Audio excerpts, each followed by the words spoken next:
Funding for this CyberWire podcast is made possible in part by Tanium. At Tanium, they know that in a distributed world, both business operations and agencies' missions increasingly begin at the endpoint. Tanium provides unified endpoint management and security for the most demanding IT environments. Their approach decentralizes data collection, aggregation, and distribution down to the endpoint, delivering transformational scale, speed, and reliability across your distributed workforce. Learn why the Department of Defense and half of the Fortune 100 trust Tanium at Tanium.com.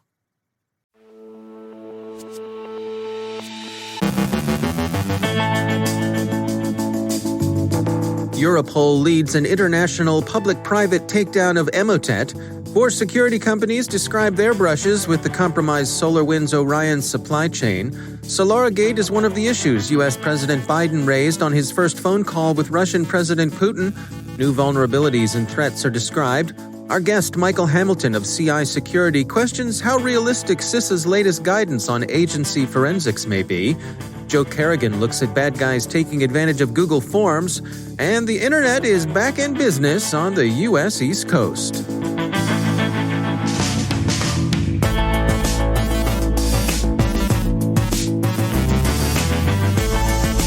From the CyberWire studios at Data Tribe, I'm Dave Bittner with your CyberWire summary for Wednesday, January 27th, 2021.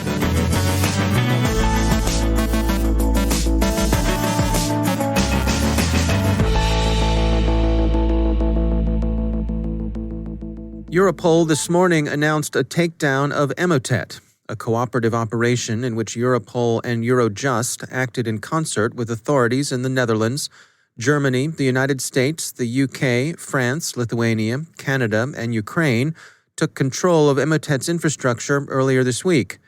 Ukraine's cyber police say that steps have been taken to detain persons suspected of running Emotet, and so by this time some arrests are either imminent or accomplished.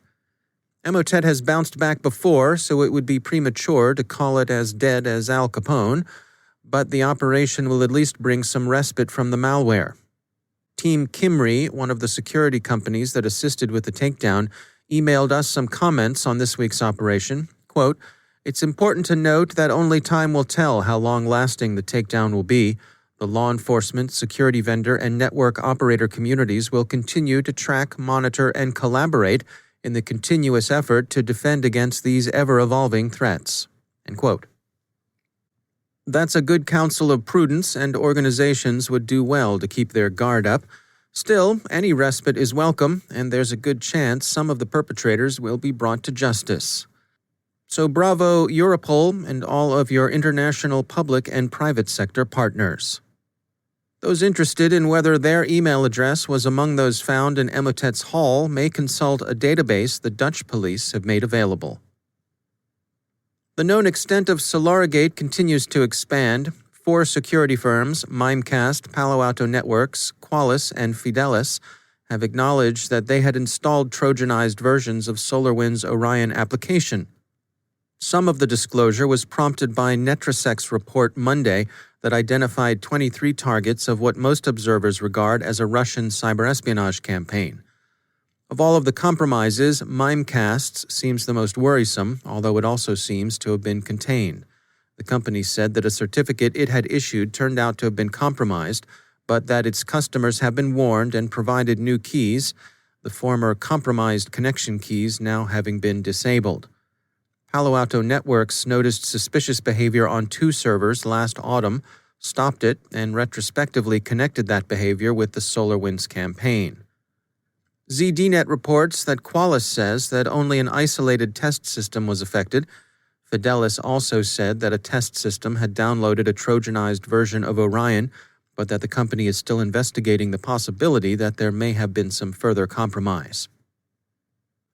On Tuesday, U.S. President Biden made his first official call to Russian President Putin. Defense One reports that President Biden brought up Russian complicity in Solorigate. Russian statements characterized the call as open and businesslike. The Wall Street Journal quotes Russian sources as emphasizing President Putin's interest in normalizing ties between the two countries.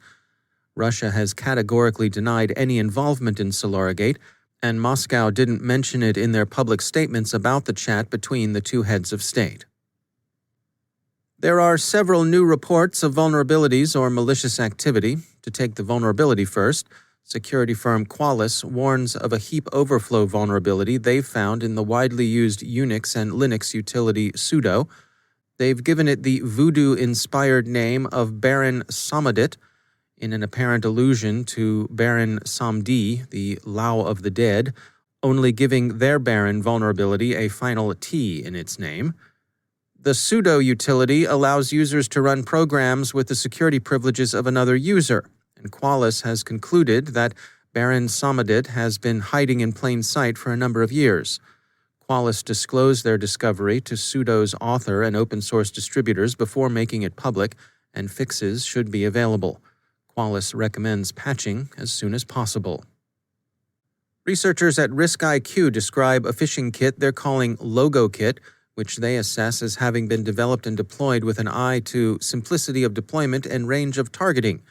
They've found some 700 sites hosting LogoKit over the past 30 days. LogoKit's simplicity is said to make it easy for criminals to compromise sites. RiskIQ describes its operation as follows, quote, "A victim is sent a specially crafted URL containing their email address. Once a victim navigates to the URL, LogoKit fetches the company logo from a third-party service, such as Clearbit or Google's Favicon database. The victim email is also auto-filled into the email or username field, tricking victims into feeling like they have previously logged into the site. Should a victim enter their password, LogoKit performs an AJAX request, sending the target's email and password to an external source, and finally, redirecting the user to their corporate website." End quote. Late yesterday, Proofpoint announced that its researchers had found a new version of Danabot active in the wild.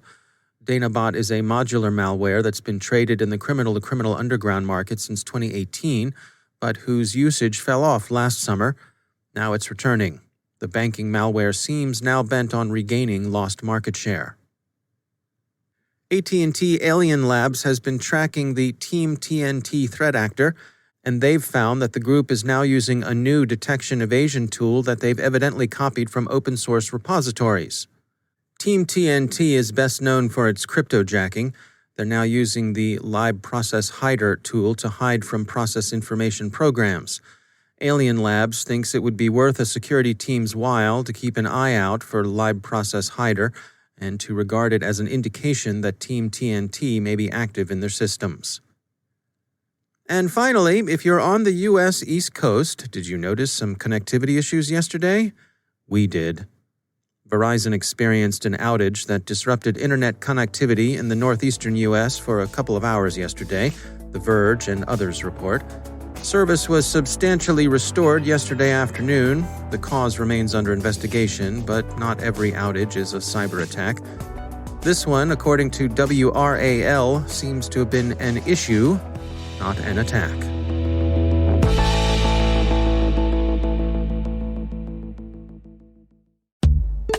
It's time to take a moment to tell you about our sponsor, Recorded Future.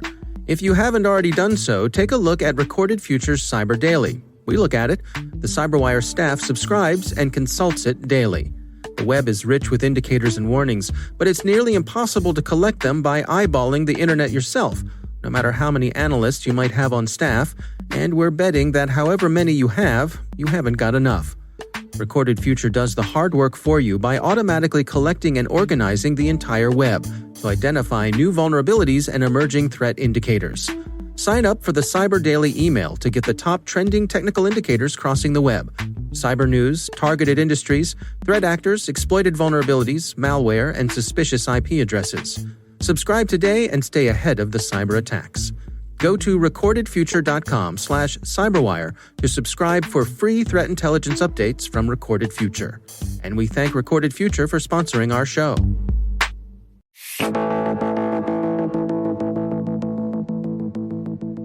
In the aftermath of the SolarWinds Orion software breach, CISA gave marching orders to federal agencies, requiring that they conduct a forensic analysis by the end of the month. Michael Hamilton is former vice chair for the DHS Coordinating Council former CISO of Seattle and currently CISO of incident response firm CI Security. I spoke with him about whether or not CISA's guidance is realistic. Well, the SolarWinds events, which I guess we'll just call it that, as the covers are peeled back from that, we're finding that there are more and more compromised pieces of software that are used in federal agencies, and there have been multiple tools used to gain persistence that are outside the initial compromise. And so it's going to take a bit of a deep cleaning. Some of the recommendations that we all saw, you need to nuke from orbit and start over. Well, short of that, which is going to be an expensive and lengthy undertaking. Well, so the Cybersecurity Infrastructure and Security Agency sent out some guidance for these organizations. And one of the things that they've given them is a deadline to do what they call a forensic analysis. What are your thoughts on that? Well, if their definition of forensic analysis is the same as mine, I just don't see any way that they can complete a body of work like that by the deadline that they set. The human resources required to do that and the technology footprint required to do that is substantial. So, the federal government has a lot of resources, and they can go out and hire contractors to do this. But let's remember, even the contractors, all of these resources are in such short supply. And I can tell you with a good deal of authority that, based on what's happening here in my company, the phone's ringing off the hook with incidents that need to be cleaned up. And so the practitioners that do this kind of work are in even shorter supply right now. So, it's I won't say it's impossible. I will say that there's maybe a definitional difference. When they're talking about doing forensics, they may be talking about going through and searching deeply for indicators of compromise. I don't think they mean creating legally defensible forensic images that are moved around with chain of custody paperwork and then exposed to a deep forensic analysis. I just don't think they mean that. Because if they do, there is no chance they will get this done by the end of the month. How would you come at this? I mean, what are your thoughts on a practical, possible way to come at a problem like this? Well, I think what they're doing is the right thing. Again, definitionally, we're not entirely sure what they mean there. But while they go through a process of, let's just call it deep cleaning, and there's a variety of ways to do that, all the way from scanning with a tool that's not the same as your regular endpoint security tool to see if there's something that it missed, all the way to, flatten and reimage. So while that process is going on, because that is the process, implementing compensating controls around the network to make sure that, for example, if your preventive controls lapsed and let this in the environment, your detective controls, your monitoring should be way tuned up to make sure that any aberrational behavior, especially aberrational behaviors that map to known behavior of these pieces of malware, that needs to get tooled way up as they go through this process. So they have not only a way to do this deep cleaning, but a way in the interim to be watching the network to make sure that they can identify anything that starts to look weird and then focus on that, prioritize that. So that would be the way I would go about it. That's Michael Hamilton from CI Security.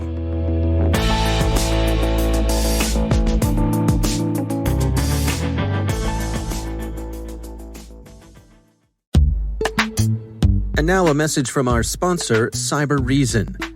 If you're a defender fighting to protect your organization from the dark forces of cyber attackers, it might seem attackers have the advantage. To win, they only need to be successful once. As a cyber defender, you must be successful in ending attacks every single time. CyberReason reverses the attacker's advantage. They put the power back in your hands.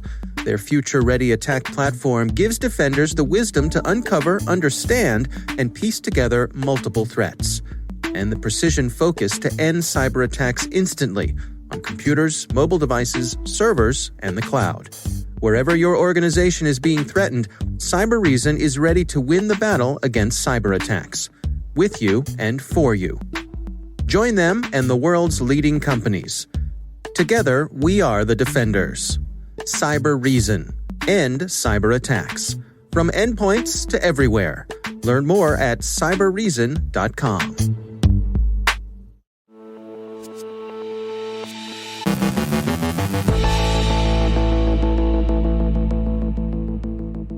And joining me once again is Joe Carrigan. He's from the Johns Hopkins University Information Security Institute, also my co-host on the Hacking Humans podcast. Hello, Joe. Hi, Dave.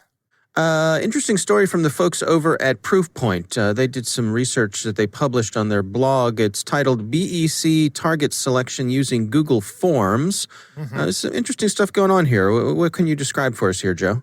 It is interesting, Dave. It's actually, this ties in nicely with the last week's episode of Hacking Humans, where we had our guest talking about this exact same kind of thing. These the folks at Proofpoint have found a campaign where people are using Gmail and Google Forms in tandem, and they're using these to bypass their email security content filters based on keywords. And what they do is they send emails in, and what's interesting is they're not sending emails from a spoofed name. It's just the email address in the name. It doesn't have any name associated with it like you can do with a Gmail address. But they're putting that name, the name of the C-level suite of the target organization, in the subject line, right? And then it's a typical almost like a gift card scam. The way it's opening up with a very short thing. Hey, I'm going into a meeting and I need your help, right? And that's the end of the discussion. But the idea is to get people to respond back to that, and then they send a link to a form. It's a Google form, and it's just an empty form. There's nothing set up on it. And they're trying to get people to interact and say, maybe even submit the empty form as it is. And Proofpoint is speculating that the reason these actors are doing this is because they're trying to select who they're going to send business email compromise phishing emails to so they can get their credentials.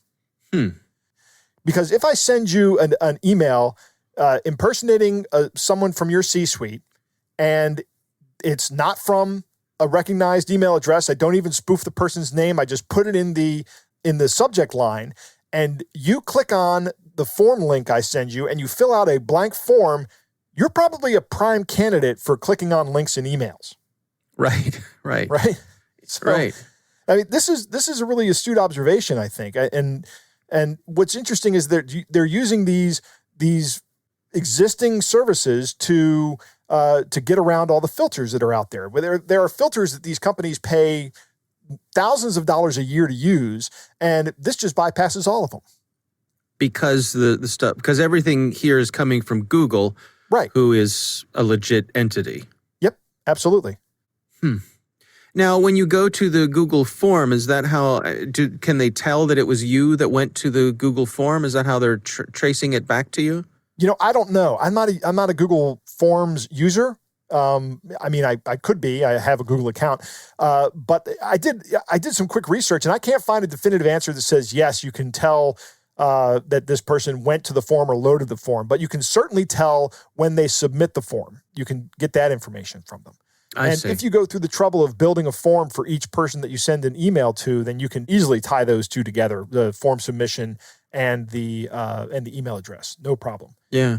You can put images on the form. If you can put an image on the form, you can track that image using another web service. Sure.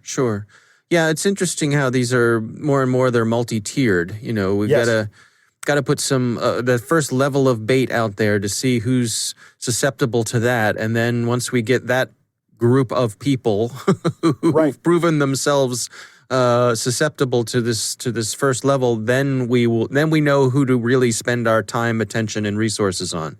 Exactly. This is very much like the Nigerian prince scams, right? The Nigerian prince scams are ridiculous and far-fetched, and as well as the benefactor scams. There are a lot of scams out there that are just so ridiculous and far-fetched that they're engineered to be that way so that the people that respond to them are the people that are more likely to be susceptible to believing it. And you can lead them along. In other words, I don't want to use the word dumb, right? But if you're the kind of person that responds to an email from a Nigerian prince, you're also the kind of person who sends money to someone you don't know, right? Right. There's a higher probability of that. So this is the same kind of research. These guys are honing their craft, and you and I have watched this evolve over the past 7 years. But these guys are part of the sales organization. I like to make the business analogy because these operations are run like businesses, and these are the lead generation.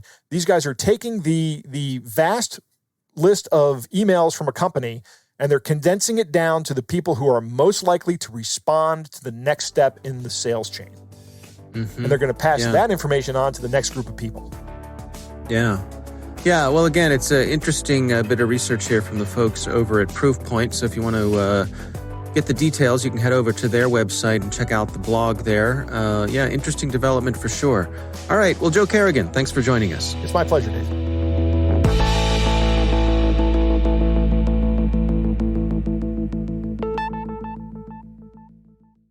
Thanks to all of our sponsors for making the CyberWire possible.